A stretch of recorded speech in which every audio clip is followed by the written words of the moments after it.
श्रीगुरो श्रीयुतपदकमलं श्रीगुरून् वैष्णवांश्च च श्रीरूपं सागरजातं सहगण रघुनाथान्वितं तं सजीवं सावद्वैतं सावधूतं परिजनसहितं कृष्ण चैतन्यदेवं श्री राधा कृष्ण पादान सहगण ललिता श्री विशाखान्वितांश्च च ओम अज्ञानतिमिरान्धस्य ज्ञानञ्जनशलाकया चक्षुरुन्मीलितं येन तस्मै श्रीगुरुवे नमः।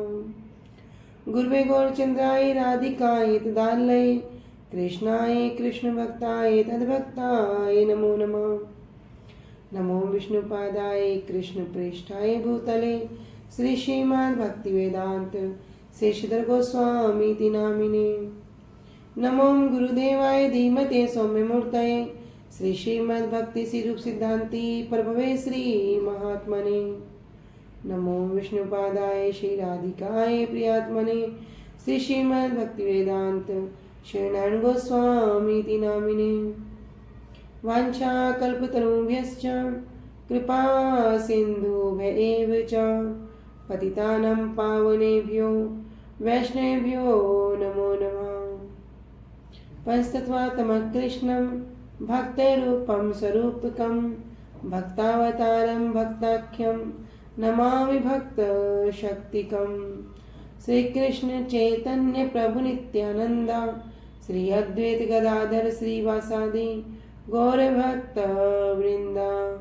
हरे कृष्णा कृष्णा कृष्णा हरे हरे हरे राम राम राम हरे हरे। सर्वप्रथम मेरे परम आराध्यतम गुरुदेव जय ओं विष्णुपाद अष्टोत्तर शत श्री श्रीमद् भक्ति वेदांत श्री श्रीधर गोस्वामी महाराज जी के श्री अभय चरण सरोज में अनंत कोटि दंडवत प्रणाम ज्ञापित करती हूँ। तदुपरांत मेरे परम गुरुदेव नित्य लाभ परविष्टो विष्णुपाद अष्टोत्तर शत श्री श्रीमद् भक्ति स्वरूप सिद्धांति गोस्वामी महाराज जी एवं नित्य लाभ परविष्टो विष्णुपाद अष्टोत्तर शत श्री श्रीमद् भक्ति वेदांत श्री नारायण गोस्वामी महाराज जी के श्री अभय चरण सरोज में श्रद्धा पुष्पांजलि अर्पण करते हुए उनसे हेतु कृपा की वांछा करती हूँ। उपस्थित वैष्णव जन भक्तवृंद सभी के चरणों में अधम का यथा योग्य दंडवत प्रणाम स्वीकार हो। सभी को हरे कृष्णा दंडवत प्रणाम।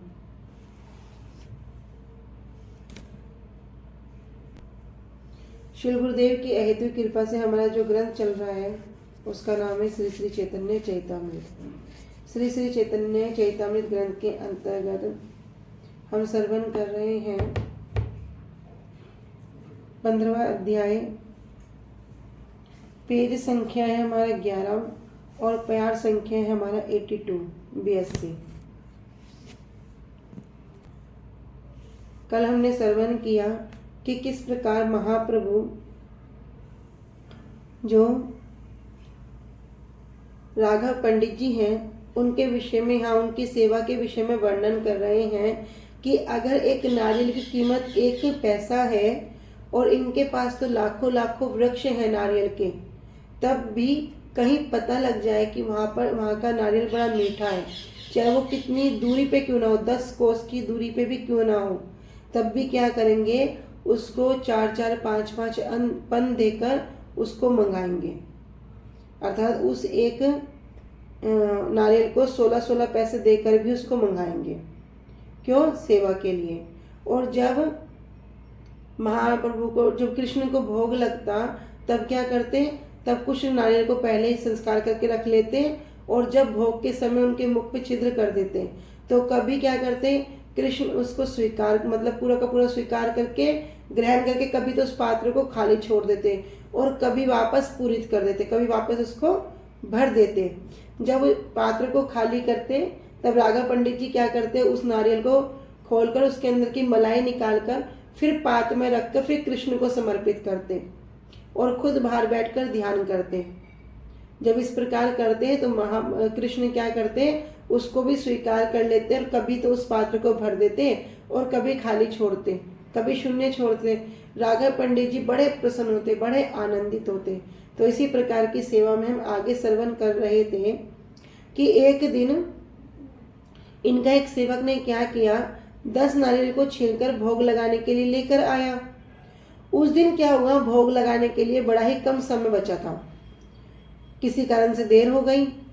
इनकी प्रतीक्षा में सेवक ने क्या किया, अपने हाथ से ही नारियल के पात्र को लिया और द्वार पर खड़ा हो गया। तब ये देखते हैं कि सेवक ने क्या किया, जिसने वो नारियल लिए उसने क्या किया, जो द्वार के जो ऊपर की दीवार है उससे अपने हाथों को छू दिया और उसी हाथ से फिर क्या किया, नारियल को छू लिया। इस प्रकार उन्होंने देख लिया। तब अब आ जाएंगे प्यार संख्या 82 पे। पंडित कहे द्वारे लोक करे गतायते, तार पद धूली उड़ी लागे ऊपर बीते। कहे पंडित कहे, तब राघव पंडित जी कहने लगे सेवक को देखकर कि द्वारे लोग करें गतायते, कि द्वार के बीच में से लोग क्या करते हैं, जितने भी लोग दर्शन के लिए आते हैं सब आना जाना करते हैं। गतायते आना जाना करते हैं। तार पद धूली उड़ी, अरे जो उनके चरणों की जो धूल है वो उड़कर क्या करती है, लागे ऊपर भीते, वो दीवार के ऊपर छत के ऊपर लग जाती है। सही भीते हाथ दिया फल पर सीला, कृष्ण योग्य नहीं फल अपवित्र हैला। कह रहे सही भीते, आपने क्या किया, उसी भीत पर उसी दीवार पर हाथ लगा दिया, फल प्राशिल्या, और उसी हाथ से क्या किया, फिर फल को स्पर्श कर लिया, फल को छू लिया। कृष्ण योग्य नहीं, अब ये जो फल है, फल अपवित्र हैला, ये फल अपवित्र हो गया और ये क्या हो गया, कृष्ण योग्य नहीं, अब ये कृष्ण को भेंट करने योग्य नहीं रहा। तो क्या कह रहे हैं, कह रहे इन राघव पंडित जी ने उस सेवक से कहा कि द्वार से लोग आवागमन करते हैं, उनके पैरों की धूली उड़कर ऊपर वाली दीवार पर भी लग जाती है, उसी दीवार पर हाथ लगाकर तुमने नारियल को स्पर्श किया है, इसी कारण ये फल श्री कृष्ण को समर्पित करने योग्य नहीं है और ये अपवित्र हो गए हैं। अनुभाष्य। भक्ति सिद्धांत सर्व ठाकुर जी कह रहे हैं कि श्री राघव पंडित जी सुचि वायु रोग ग्रस्त अर्थात सफाई के लिए पागल मायाबद्ध व्यक्ति नहीं थे। यदि कोई यहाँ विचार करे कि जो राघव पंडित जी हैं ये तो सुचि असुचि का ध्यान कर रहे हैं, कह रहे इस प्रकार तो ये जड़ बुद्धि कर रहे हैं, कह रहे नहीं, कह रहे ये सुचि वायु रोग से ग्रस्त अर्थात सफाई के लिए कोई पागल नहीं है, मायाबद्ध व्यक्ति नहीं है, संसारी व्यक्ति नहीं थे कि क्या कर रहे हैं कि ऐसे ही सिर फिरे हैं और इस प्रकार की धुन सवार है और संसारी के नियमों का पालन कर रहे हैं।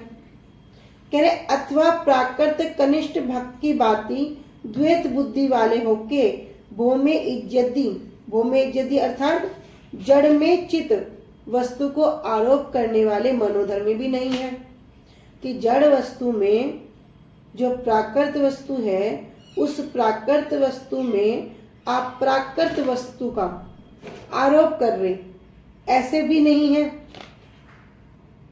क्यों, वो क्या करेगा, वो तो अपने मन के धर्म के अनुसार करेगा, शास्त्र के अनुसार नहीं करेगा, मनोधर्म के अनुसार करेगा। किंतु ये तो ऐसे व्यक्ति भी नहीं है कि किसी भौतिक वस्तु को कि आध्यात्मिक मान लेते हैं अपने मन के अनुसार। राघव पंडित जी तो ऐसे भी नहीं है।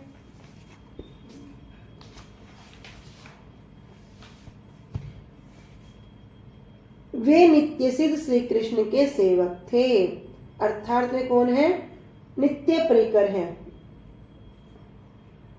सनातन दास हैं। जितनी भी वस्तुओं को वे देखते हैं वे सब क्या समझते हैं कि ये सब भगवान की सेवा से संबंधित हैं। कह रहे उनमें तो जड़ीय काम की गंध भी नहीं थी। तो जड़ और चेतन, ये हम पहले भी कई बार श्रवण कर चुके हैं कि जड़ क्या है, चेतन क्या है, प्राकृत क्या है, अप्राकृत क्या है, नित्य क्या है, अनित्य क्या है। तो यहाँ पर भी कह रहे हैं कि उनमें जो जड़ीय कामना है उसकी तो गंध भी नहीं थी। वे अप्राकृत सेवा के भाव में निमग्न रहकर सब समय अपनी आराध्य वस्तु की सेवा करते थे। तो यहाँ पर राघव पंडित जी के विषय में कह रहे हैं कि राघव पंडित जी कौन है? नित्य सिद्ध श्री कृष्ण के सेवक हैं। तो भैया हम भी सब भगवान के सेवक हैं, किंतु हम माया के आवर्त में आने के चक्कर में सब भूल गए।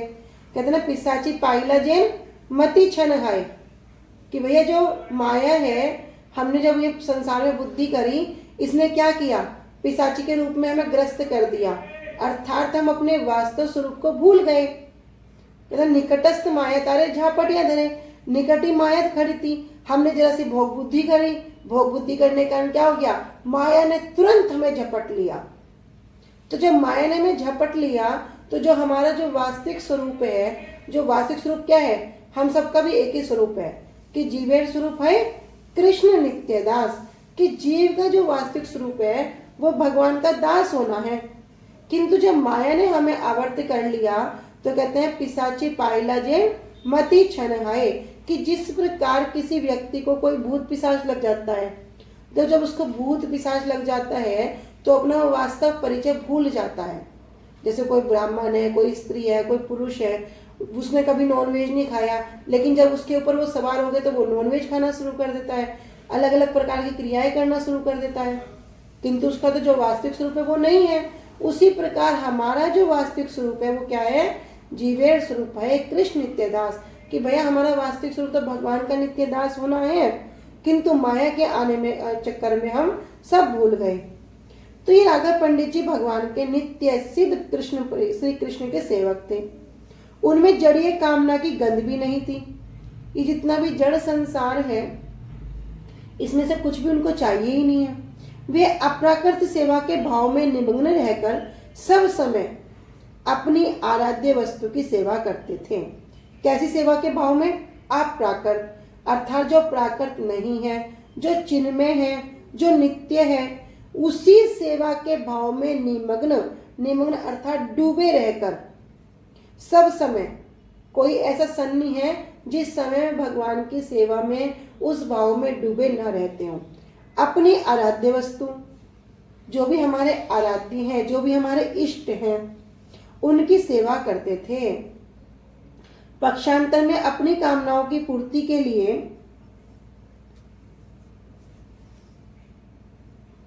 करम मिश्रा विद्या भक्ति का आश्रय करने वाले कनिष्ठ भक्तों में अप्राकृत सेवा बुद्धि नहीं होती।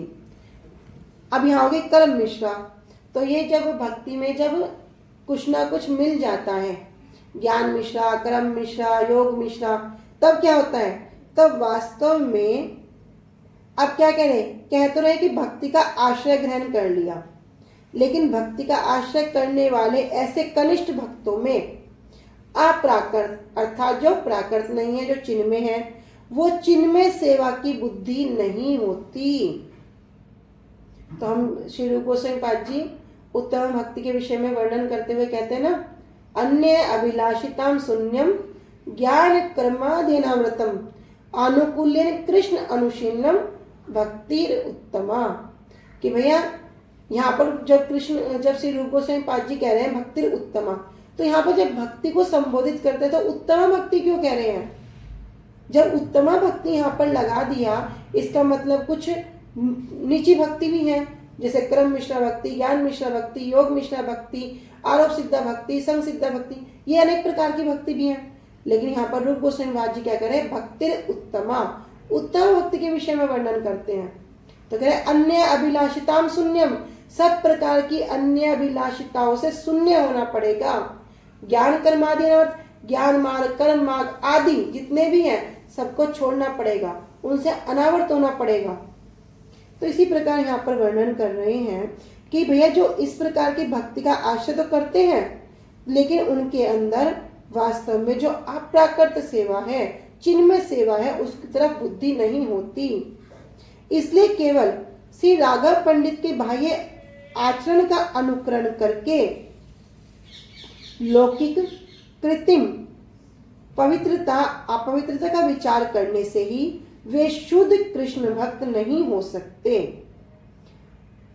तो क्या कह रहे हैं, इसलिए केवल क्या है कि किसी ने श्री राघव पंडित जी के बाह्य आचरण को देख लिया, अरे ये तो बड़ा शुद्धि अशुद्धि का विचार करते हैं, जो लौकिक है, कृत्रिम है, जो बनावटी लोग हैं, कृत्रिम मतलब बनावटी, ऐसे व्यक्ति क्या करेंगे कि उनकी पवित्रता और अपवित्रता का विचार करेंगे।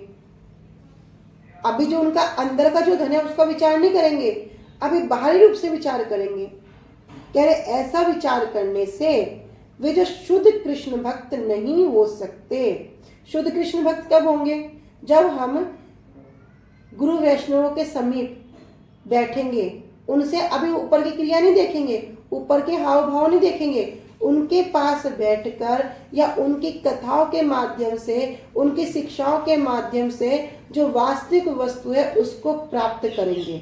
जब ऐसी गूढ़ वस्तु को, दुर्लभ वस्तु को हम ग्रहण करेंगे, पहले सब सुनेंगे, सुनने के बाद उसको समझेंगे, समझने के बाद उसको ग्रहण करने की चेष्टा करेंगे, तब क्या होगा, तभी शुद्ध कृष्ण भक्त हो सकते हैं। अब ऊपर ऊपर का आचरण देख लिया, तुम्हें पता है अरे कितना पवित्रता का ध्यान रखते, हमें ऐसे बोल दिया, हमें ये कह दिया, हमने क्या किया, अरे हाथी तो लगाया था, आराम से बता सकते थे। नहीं, विचार करना चाहिए कि जो व्यक्ति बहुत प्रतिष्ठित हैं उनके अंदर के भाव को भी जो भगवान की भक्ति में है उन्हें समझना चाहिए, उनके विचारों को पालन करने की चेष्टा करनी चाहिए।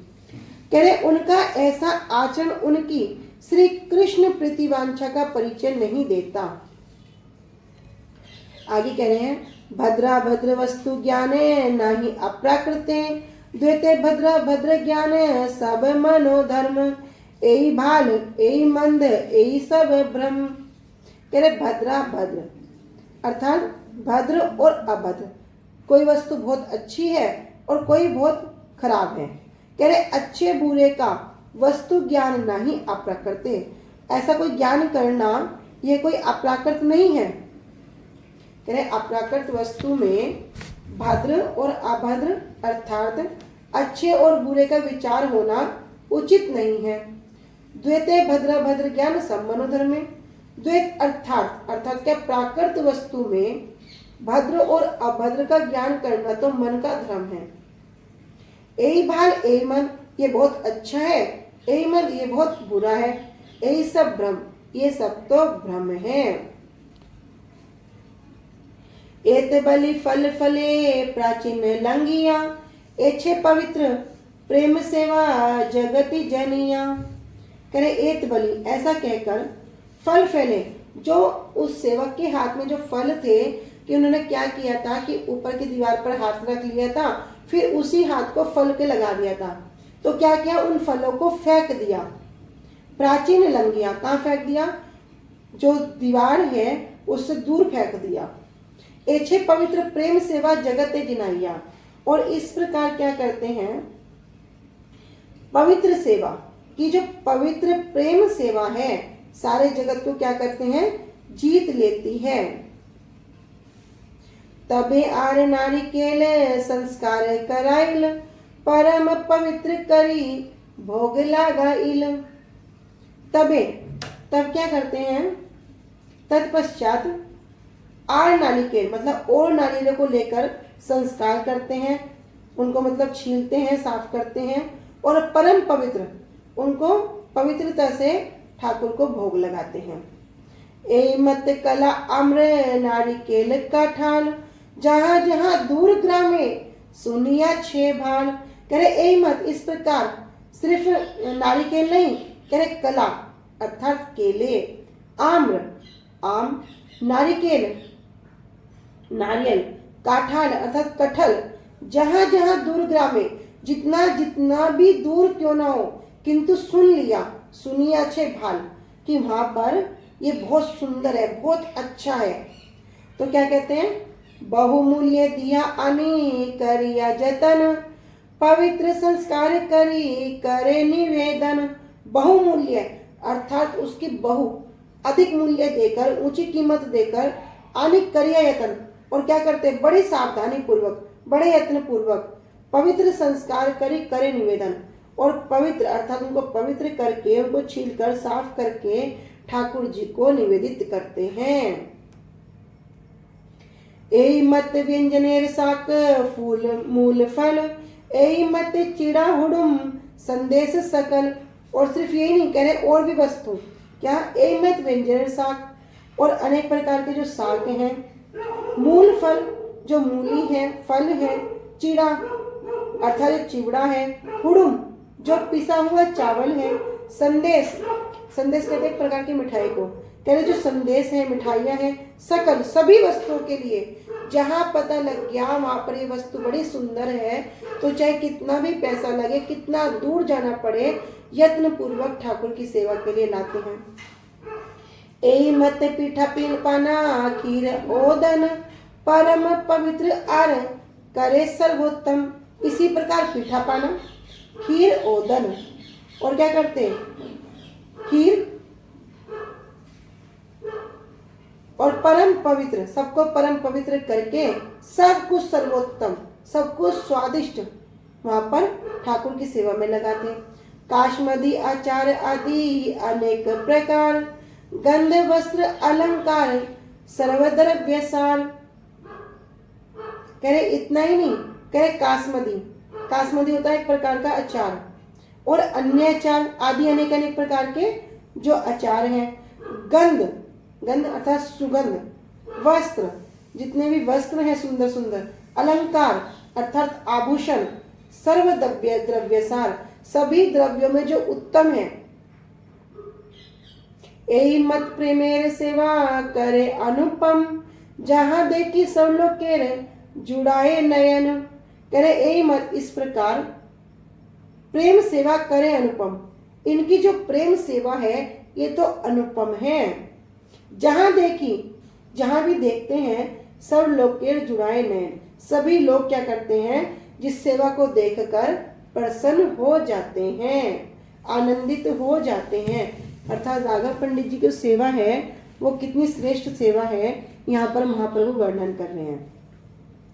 कह रहे यह कहकर इन्होंने उन नारियलों को दीवार के दूसरी ओर फेंक दिया। इनकी ऐसी पवित्र प्रेम सेवा जगत को जीतने वाली है। तब इन्होंने पुनः अन्य नारियल को सावधानी और पवित्रता से छिलवाया और उनका भोग लगाया। इस प्रकार केले, आम, संतरे, कटहल और अन्य अन्य जिन जिन पदार्थों के विषय में सुनते हैं कि कहीं दूर गांव में भी बहुत अच्छे मिल रहे हैं, तो ये यत्न करके बहुत अधिक मूल्य देकर भी उन्हें मंगवाते हैं और अच्छे से पवित्र करके छील कर उन्हें भगवान को निवेदित करते हैं।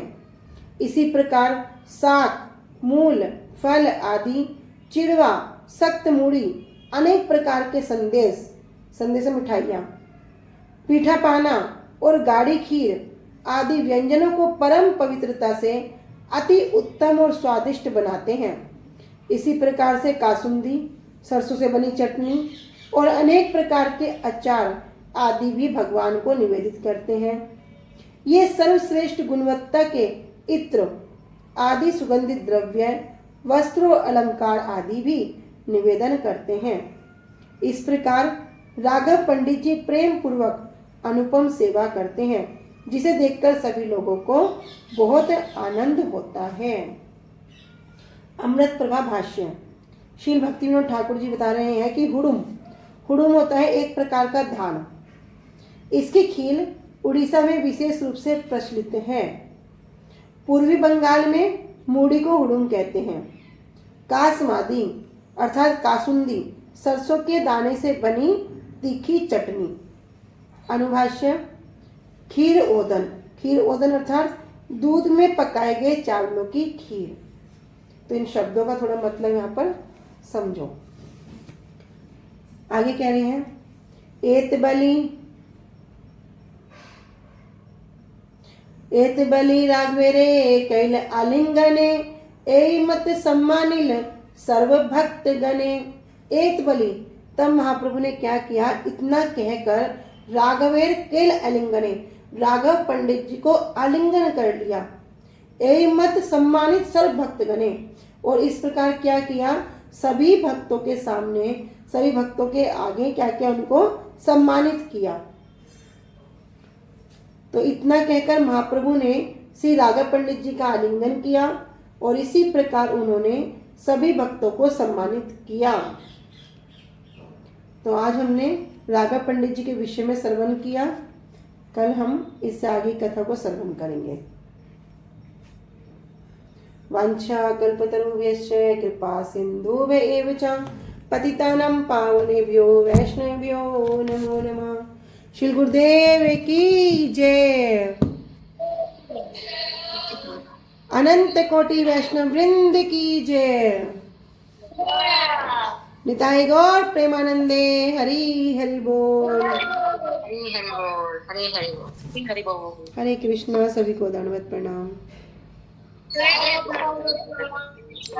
कृष्ण।